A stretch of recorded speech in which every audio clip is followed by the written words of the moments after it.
कथारे अछि वृक्ष ही जीवन। समाज को एक संतुलित परिवेश पाइबाकु हेले गछ लगाइबा निहाती आवश्यक। मयूरभंज जिला समाज सेवा संस्कारक संघ सोशियल रिफॉर्म ग्रुपर प्रचेष्टारे उत्कल विश्वविद्यालय आनुकूल्य अवस्थित बाबा मुक्तेश्वर शिव मंदिर चतुर्पार्श्व वृक्षारोपण कार्यक्रम अनुष्ठित हो जाइछि। एही मंदिर बहु दिन हेबो अवहेलित हो रही आसुथला एवं ए अंचल को लोकमानकर गमनागमन मध्य कम थिला।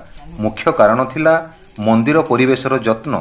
तेणु संघर कर्मकर्ता तथा उत्तर ओडिशा विश्वविद्यालयर एमसीए विभागर अध्यापक सौरभ मिश्र एवं संघर अन्य कर्मकर्ता माने एही मंदिरर चतुर्पार्श्व को सफा करिबा एवं वृक्षारोपण करी सबुजिमा परिवेश तैयारी करिवार निष्पत्ति नेले।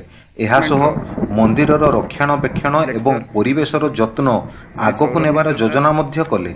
उत्तर ओडिशा विश्वविद्यालयर इंग्राजी विभागर अध्यापक महेंद्र कंधपाणी यह मध्य कहिसंति जे आगकु मयूरभंज रे खाली पड़िथिबा समस्त स्थान रे केमिति वृक्षारोपण करा जिवो से विषय रे आगकु निष्पत्ति निया जिवो।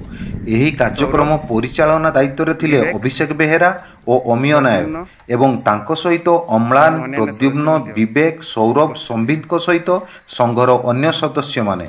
बारिपदारु संजीव को रिपोर्ट न्यूज 24 ओडिशा। मंदिर